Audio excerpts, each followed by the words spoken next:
আমাৰ দোকানত যেনেকৈ আমি শুনিছোঁ আমাৰ মাননীয় ডক্টৰ ভূপেন হাজৰিকা তেওঁ আহিছিলে ককাহঁতৰ টাইমত। এতিয়া দেউতাহঁতে চাগে দেখা পাইছিলে, আমি দেখা পোৱা নাই। জুবিন দাও আহিছিলে, জুবিন দা এতিয়া আমাৰ মাজত নাই, তথাপিও আমাৰ মানে তেওঁ এক সময়ত অনুষ্ঠান কৰি ক'ৰবাৰ পৰা আহিব। ৰাতিপুৱাই আমাৰ পুৰি বনাইছিলে, তেওঁ পুৰি খুব প্ৰিয় আছিল। আমাৰ ইয়াতে দোকানত তেওঁৰ ব্ৰেণ্ডটোৰ লগত পুৰি খাইছিলে। 1 টকা তেতিয়া আছিল পুৰিটো। মেট্ৰ' নিউজ গুৱাহাটীলৈ আপোনাক স্বাগতম।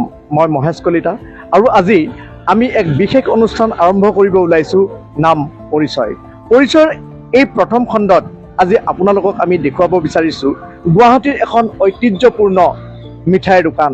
এই মিঠাইৰ দোকানখন 1868 চনত আৰম্ভ হৈছিল আৰু তাৰ পৰৱৰ্তী সময়ত সুদীৰ্ঘ প্ৰায় 160 বছৰ এই দোকানখনে অতিবাহিত কৰিলে আৰু এই দোকানখনত আজি আমি উপস্থিত আছোঁ। যদি মোৰ ফটো সাংবাদিকগৰাকীয়ে যদি আজিৰ এই দৃশ্য কিছু দেখুৱায়, এই দৃশ্য আজিৰ তাৰিখৰ দৃশ্য আৰু মেট্ৰ' নিউজৰ পৰ্দাৰ জৰিয়তে আমাৰ দৰ্শকসকলে এই দৃশ্য আজি দেখি আছে গুৱাহাটীৰ উজান বজাৰৰ পৰা। গুৱাহাটীৰ উজান বজাৰত এই দোকানখন 1868 চনত এই দোকানখন প্ৰতিষ্ঠা হৈছিলে আৰু প্ৰতিষ্ঠা কৰিছিলে ৰামবৰণ চাহ আৰু ৰামস্বৰূপ চাহ নামৰ 2 ভাতৃয়ে। সুদূৰ বিহাৰৰ ছাপ্ৰা জিলাৰ পৰা ৰামবৰণ চাহে খোজকাঢ়ি আহিছিল গুৱাহাটীৰ উজান বজাৰলৈ আৰু গুৱাহাটীৰ উজান বজাৰৰ এই ঠাইত আহি তেখেতে স্থাপন কৰিছিলে এই মিঠাইৰ দোকানখন। আৰু তাৰ পৰৱৰ্তী সময়ত প্ৰায় সুদীৰ্ঘ 160 বছৰ হ'ল আজি।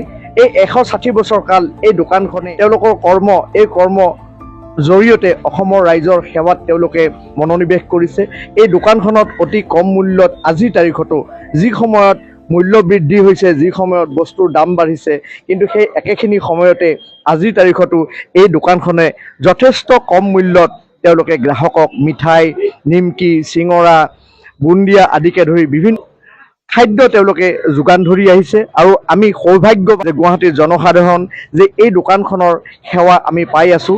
আজিৰ তাৰিখত আমি জানিবলৈ পোৱা মতে এই দোকানখনত তেওঁলোকৰ 6th জেনেৰেশ্যনটোৱে তেওঁলোকে এই দোকান চলাই আছে। এক কথাত ক'বলৈ গ'লে গুৱাহাটীৰ লগতে ভাৰতবৰ্ষৰ লগতে অসমৰ বিভিন্ন সময়ত যেতিয়া আমি দেখিবলৈ পাওঁ নতুন প্ৰজন্মই নতুন কথা চিন্তা কৰে, ঠিক সেই একেখিনি সময়তে ৰামবৰণ আৰু ৰামস্বৰূপ চাহৰ যি বংশ, তেওঁলোকৰ যি সন্তানসকল আছে, এই সন্তানসকলে কিন্তু অন্য কথা তেওঁলোকে চিন্তা নকৰে, কিন্তু পিতৃপুৰুষে তেওঁলোকক দি যোৱা যি চিহ্ন, যিখন দোকান, এই দোকানখনে কিন্তু তেওঁলোকে চলাই আছে। আৰু পিতৃপুৰুষৰ তেওঁলোকৰ যি ধ্বজা, যি তেওঁলোকৰ ব্যৱসায়ৰ যি তেওঁলোকৰ মাৰ্গদৰ্শন, এই মাৰ্গদৰ্শন তেওঁলোকে কঢ়িয়াই লৈ ফুৰিছে। আমি এতিয়া যাবলৈ বিচাৰিছোঁ এই দোকানখনৰ এগৰাকী সম্প্ৰতি বৰ্তমানৰ স্বত্বাধিকাৰীৰ ওচৰলৈ। তেখেতে আমাক জনাব এই দোকানখন তেওঁলোকৰ লগত তেওঁলোকৰ কেনেকুৱা আৱেগ অনুভূতি জড়িত হৈ আছে, অসমৰ মানুহৰ লগত মানে কেনেকুৱা ধৰণে তেওঁলোকে ইয়াতে ব্যৱসায় কৰি আছে, অসমৰ মানুহখিনিক তেওঁলোকে কেনেকুৱা পাইছে, আমি গোটেই কথাখিনি জানিম। আমি যাবলৈ বিচাৰিছোঁ বৰ্তমানৰ এগৰাকী স্বত্বাধিকাৰীৰ ওচৰত। মানে উজান বজাৰ ৰামবৰণ চাহ আমাৰ ৰাজু ককা আছে।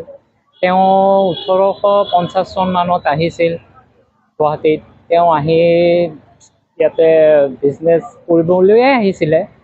ইয়াৰ পৰা খোজকাঢ়ি আহিল ছাপ্ৰা জিলাৰ পৰা আহি ইয়াতে, আৰু তেওঁ কিবা কিবি কৰিলে, বহুত লেবাৰ কামো কৰিছে। আগত উজান বজাৰত এই আমাৰ এক্সপৰ্ট ইম্পৰ্টত কাম হৈছিল, তাতো তেওঁ কাম চাম কৰিছে।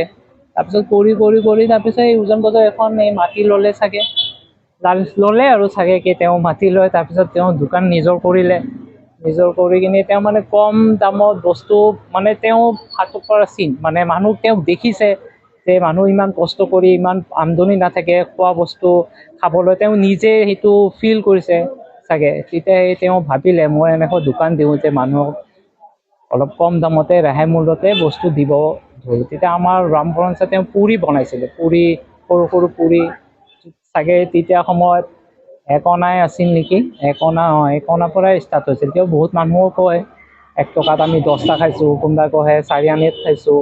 এনেকৈ কাষ্টমাৰবোৰ আহে, তেওঁলোকৰ বহুত পুৰণা নিজৰ ককাহঁতৰ কথা, আমি ককাৰ লগত আহিছিলোঁ বা আমি সৰুৰ পৰা খাইছিলোঁ, এনেকুৱা বহুত পুৰণা তেওঁলোকেও কৈ থাকে। আমি জনাত আপোনাৰ এই দোকানখনত যথেষ্টখিনি অসমৰ বিখ্যাত মানুহো আহিছিলে, সেই বিষয়ে কিছু ক'ব নেকি? আমাৰ দোকানত যেনেকৈ আমি শুনিছোঁ আমাৰ মাননীয় ডক্টৰ ভূপেন হাজৰিকা তেওঁ আহিছিলে ককাহঁতৰ টাইমত। এতিয়া দেউতাহঁতে চাগে দেখা পাইছিলে, আমি দেখা পোৱা নাই, শুনিছোঁহে। তাৰপিছত জুবিন দা আৰু আমাৰ মাননীয় প্ৰফুল্ল কুমাৰ মহন্তৰ তেওঁৰ ফেমিলি আহিছিলে, বস্তু লৈ গৈছিলে, কিনি নাচে, নিমকি চিমকি এইবোৰ। তাৰপিছত জুবিন দাও আহিছিলে। জুবিন দা এতিয়া আমাৰ মাজত নাই, তথাপিও আমাৰ মানে তেওঁ এক সময়ত অনুষ্ঠান কৰি ক'ৰবাৰ পৰা আহিব। ৰাতিপুৱাই আমাৰ পুৰি বনাইছিলে, তেওঁ পুৰি খুব প্ৰিয় আছিল। আমাৰ ইয়াতে দোকানত তেওঁৰ বেণ্ডটোৰ লগত পুৰি খাইছিলে। 1 টকাত তেতিয়া আছিল হেৰিটো। তেওঁ খাই কিনি তাৰপিছত তেওঁ চাহ তাহ খাই কিনি তাৰপিছত যায়। আৰু এয়া আছিলে ৰামবৰণ শ্বাহে 1868 চনত প্ৰতিষ্ঠা কৰা যিখন মিঠাইৰ দোকান আছে, সেই মিঠাইৰ দোকানখনৰ আজিৰ প্ৰজন্মৰ এগৰাকী স্বত্বাধিকাৰী বিজয় কুমাৰ গুপ্তাৰ ভাষ্য। আপুনি যদি গুৱাহাটীৰ উজান বজাৰলৈ আহে, আপুনি গুৱাহাটীৰ পৌৰ নিগমৰ যিটো মুখ্য কাৰ্যালয় আছে, এই মুখ্য কাৰ্যালয়টোৰ সন্মুখতে দেখা পাব আপুনি এইখন দোকান। এই দোকানখনত আজিৰ তাৰিখতো অতি কম মূল্যত মিঠাইকে আদি কৰি বিভিন্ন খাদ্যবস্তু উপলব্ধ। আৰু প্ৰতিজন অসমীয়াই এটা কথাই বিচাৰে যে আহি থকা দিনতো অতি কম মূল্যত অসমীয়া ৰাইজক এনেদৰেই খাদ্য যোগান ধৰি যাওক এই দোকানখনৰ এতিয়াৰ তাৰিখৰ বা আহিবলগীয়া প্ৰজন্মৰ যিসকল স্বত্বাধিকাৰী থাকিব। অসমৰ ৰাইজৰ অভিনন্দন থাকিল এই দোকানখনলৈ। মেট্ৰ' নিউজ গুৱাহাটীৰ পৰিচয়ৰ এই অনুষ্ঠানৰ পৰা মই মহেশ কলিতাই ইমানতে আপোনালোকৰ পৰা বিদায় লৈছোঁ। আপোনালোকে চাই থাকক মেট্ৰ' নিউজ গুৱাহাটী।